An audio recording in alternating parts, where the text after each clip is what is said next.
दोस्तों एक बार फिर हाजिर हूँ मैं बेबाक राय बेबाक बोल में। दोस्तों आज हम बात करेंगे भ्रष्टाचार में किस तरह से भ्रष्टाचार बढ़ा हुआ है। पहले भ्रष्टाचार में सीधे अधिकारी और कर्मचारी और बाबू पैसा ले लेते थे, परंतु आज स्थिति बहुत ही भयावह हो चुकी है। आज दलाल के माध्यम से पैसा लिया जाता है और एक ऐसी ईमानदारी दिखाई जाती है जैसे लगता है कि इन लोगों ने कहीं भ्रष्टाचार किया ही ना हो। बस भ्रष्टाचार उससे ज़्यादा बढ़ गया है, बस भ्रष्टाचार का रूप बदल दिया गया है। आप जिस विभाग में देखना चाहें उसी विभाग में भ्रष्टाचार है। बांदा हो उत्तर प्रदेश के हर जिले में या अन्य प्रदेशों में स्थिति भी भयावह है। कोई ऐसा प्रदेश नहीं कह सकते जहां पर भ्रष्टाचार का बोलबाला ना हो, बस तरीके बदल गए। अगर आपको देखना है तो सबसे बड़ा विभाग आरटीओ ऑफिस का विभाग होता है। आरटीओ के यहाँ खुलेआम दलाल बैठते हैं और उन दलालों के माध्यम से रुपया वसूला जाता है और गरीब आदमी जिसका काम 200-300 रुपये में हो सकता है उसका काम 2000-3000 में किया जाता है। ये भ्रष्टाचार नहीं तो और क्या है। बहुत सारे और भी विभाग हैं जो बगैर दलालों के काम नहीं होता है। बताइए इससे बड़ी वानगी क्या हो सकती है। और सबसे बड़ी बात तो दिक्कत तब होती है जब ईमानदारी के प्रतिमूर्त बने वो कोर्ट में 20 रुपये जब उनका दलाल ले लेता है, 20 रुपये जब पेशकार नीचे से धीरे से ले लिया जाता है। ये क्या है। भ्रष्टाचार कब समाप्त होगा, इस पर अंकुश कब लगाया जाएगा। गरीब आदमी मर रहा है, खाने को रोटी नहीं है, नौकरी नहीं है, व्यवस्था नहीं है और भ्रष्टाचार इतना चरम पर। कौन सा विभाग बताया जाए, है कोई विभाग। फ्रूट विभाग को ले लीजिए।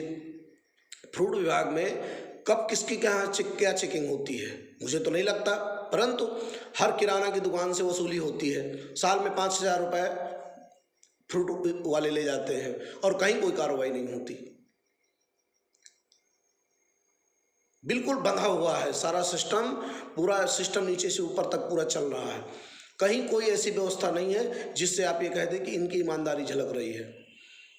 मेडिकल विभाग में ले लीजिए, बहुत सारे ऐसे मेडिकल स्टोर हैं जो बगैर लाइसेंस के चल रहे हैं, परंतु ड्रग इंस्पेक्टर का सारा सिस्टम बना हुआ है। किस मेडिकल स्टोर से कितना पैसा लेना है सबको पता है, सब चल रहा है, धड़ल्ले से चल रहा है, दुकानें भी चल रही हैं और इंस्पेक्टर का सारा सिस्टम भी चल रहा है। यही हाल शासन और प्रशासन में बैठे उच्च अधिकारियों का भी है। जो नीचे से कड़ी बनती है वो ऊपर तक जाती है। बताइए समस्या कैसे निदान हो पाएगी, गरीब आदमी का कैसे भला हो पाएगा। और जो भी आवाज़ उठाता है उसकी आवाज़ को दबा दिया जाता है। कब तक चलता रहेगा ये भ्रष्टाचार। एक सीमा होनी चाहिए, एक समय सीमा होनी चाहिए। ये समय सीमा समाप्त हो चुकी है। आज युवा रोजगार पर 1-1 रुपये के लिए परेशान है। उसको 1 रुपया मिल नहीं रहा और उसका कोई काम होता है तो उससे 2000 रुपये क्या करे, कहाँ क्या बेच के लाए, वो कैसे व्यवस्था करेगा बताइए। ये भ्रष्टाचार आखिर इसकी कोई समय सीमा होनी चाहिए ना कि भाई 1 साल चलेगा, 2 साल चलेगा, 3 साल चलेगा, 4 साल चलेगा। अरे ये तो चलता ही जा रहा है यार। देश आजाद हुए 70 साल हो गए और ये भ्रष्टाचार बंद ही नहीं हो रहा। कोई इसके पहले बाबा आया था रामदेव, वो बोला कि भ्रष्टाचार समाप्त हो जाएगा, काला धन आएगा। साला काला धन भी नहीं आया, भ्रष्टाचार भी समाप्त तो नहीं हुआ, कुछ भी नहीं हो रहा यार। बस बेवकूफ़ बनाए जा रहे हैं सबके सब। ये बेवकूफ़ जनता को कब तक बनाया जाएगा भाई। इसकी समय सीमा रख दीजिए कि 4 साल चलेगा, 2 साल चलेगा, 3 साल चलेगा, 4 साल चलेगा। अरे सारा का सारा भ्रष्टाचार में चल रहा है पूरा काम। किसी को नौकरी करनी है 3 लाख 4 लाख रुपए उसको घूस देने पड़ते हैं। ये क्या तरीका है भाई। ये तरीका कब बंद होगा। अरे ईमानदारी अगर करते हो तो यार दिखाओ भी ना। बस ढिढोरा पीट रहे हो ईमानदारी का और ईमानदारी एक भी नहीं है। भ्रष्टाचार पूरा चरम पर है। छोटे से छोटे काम के लिए पैसा लगता है। अभी हाल ही में छोटी छोटी नौकरियां निकली थी मेरी जानकारी में, परंतु उसमें भी पैसा लगा। ये क्या तरीका है, कब तक पैसा लगता रहेगा ये बताइए। पैसा कब तक लगता रहेगा, या इसकी जांच भी होगी, इसकी खोजबीन भी होगी। अरे भैया जासूस लगाइए, आपके पास इतने अच्छे अच्छे विभाग हैं, खुफिया विभाग हैं, अरे लगाइए, पकड़ाइए उन हरामजादों को जो चोरी करते हैं और जो भ्रष्टाचार में लिप्त हैं, उनको पकड़ के जेल में डालिए ना, क्यों नहीं डालते हैं? आपके विभाग जो हैं खुफिया विभाग, वो सोने के लिए हैं क्या? वो कब तक सोते रहेंगे? ये भ्रष्टाचार चलता रहेगा और वो सोते रहेंगे। और जब भी पकड़ो, किसी को पकड़ाओ तो वो उल्टा खोपड़ी के बल खड़ा कर देता है, 4 मुकदमे ऊपर से लगा देता है और बताता है मानहानि का मुकदमा दायर कर देता है। ये कब तक चलेगा? ये चलता रहेगा? कैसे चलेगा? जनता जाग गई है, और जनता जिस दिन जाग जाएगी ना, पूरी तरह से रोड पे आ जाएगी, फिर तो तुम लोगों की खैर नहीं है, समझ लीजिए। ये जितना ड्रामा नीचे से ऊपर तक चल रहा है ना, सारा ड्रामा समाप्त हो जाएगा। इसलिए फिर भी कह रहे हैं, सुधर जाओ अभी, जनता को रोडों पर मत आने दो, क्योंकि जनता सब सुधारना जानती है, और जिस दिन जनता जागी ना, उस दिन सब सुधार के रख देगी आप लोगों को। इसलिए अभी सुधार लो, बहुत बड़ी बात नहीं है। ये खुफिया विभाग है, बहुत सारी आपके पास सारा सिस्टम है। आप चाहें तो 1 रुपया कोई नहीं ले सकता है, 1 रुपया नहीं ले सकता है, परंतु नहीं, सबका कमीशन बंधा हुआ है। रोडों की हालत आपने देखी है? मैं आपको बता दूं, मैं कई ऐसे रोडों में गया हूं जहां से निकलने के बाद जब आदमी निकलता है ना, उसका आप चेहरा नहीं पहचान सकते, वो भूत बन जाता है पूरा पूरा। इतनी धूल उसके चेहरे पर आ जाती है, आप गारंटी देता हूं आप उस आदमी को पहचान नहीं सकते जो उस रोड से निकल जाए। बताऊं, बांदा से आप जाइए, असरौड़ से कपसा मार्ग, मौदा मार्ग में आप निकल जाइए, अगर आपको कोई पहचान जाए तो गारंटी लेता हूं मैं।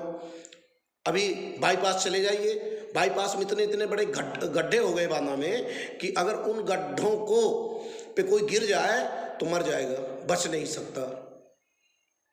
इत्तेफाक से भी अगर कोई रोड में रात में निकल जाए अनजान आदमी, उसका बचना मुश्किल है। तेंदुआरी रोड में चले जाइए, एक तरफ पूरी रोड पिचक गई है। ये क्या है? रोड में भी घोटाला,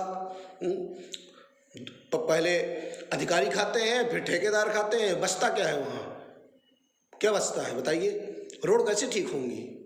और फिर जो रही गई कसर होती है तो रुपया ले ले करके भ्रष्टाचार करके और ओवरलोड चलतियाँ हैं, ओवरलोड गाड़ियाँ चलती हैं, सारी रोड खराब कर देती हैं। आदमी बोल तो हर विभाग में चल रहा है, ये कब बंद होगा भाई? इसको बंद कराइए ना। अगर नहीं बंद हुआ ना, आने वाली पीढ़ियाँ आपके लिए डंडा लेकर खड़ी हो जाएंगी। फिर मत कहिएगा, क्योंकि आपकी भी संतानें हैं और वो संतानें आपकी देख रही हैं कि आप कैसे पैसा ला रहे हैं, दुरुपयोग कर रहे हैं, और किस तरह पैसे का दुरुपयोग हो रहा है, और लोगों को आप उत्पीड़न कर रहे हैं। लोगों का भ्रष्टाचार में आप कितना लिप्त हैं, सबको पता है, आपके बच्चों को भी पता है। ऐसा मत करो कि आने वाले समय में आपके ही बच्चे आपको धुतकार दें। इसलिए भ्रष्टाचार बंद करिए, गरीबों की मदद करिए, न्याय करिए, और जिस लिए आपको कुर्सी में बैठाया गया है, आपको इसलिए नहीं कुर्सी में बैठाया गया है कि आप न्याय ना कर सकें, आप भ्रष्टाचार करें। भ्रष्टाचार करना अपराध है, ये आप भी जानते हैं। आपको जब आप आते हैं ना नौकरी में, पता है आपको शपथ दिलाई जाती है, आप शपथ भूल जाते हैं। उस शपथ को याद रखिए ना, हो सकता है आपका ज़मीर जो है जग जाए, और जब ज़मीर नहीं जगेगा ना तो निश्चित ये मान के चलिए, जब भी आपको जनता पाएगी ना रोडों पर, अच्छी धुनाई करेगी, और जब धुनाई होगी ना तब आपको पता चलेगा कि हमने नौकरी में आने से पहले वो कसम खाई थी। कौन सी? कि हम ईमानदारी से अपने कर्तव्य का निर्वहन करेंगे। और वो ईमानदारी जब आप नौकरी की उस कुर्सी पर बैठ जाते हैं तो ईमानदारी चूल्हे में चली जाती है। उस ईमानदारी को जगाइए जो आपने नौकरी आने से पहले कसम खाई थी। आज के लिए विभाग बोर्ड में बस इतना ही। जय हिंद, जय भारत।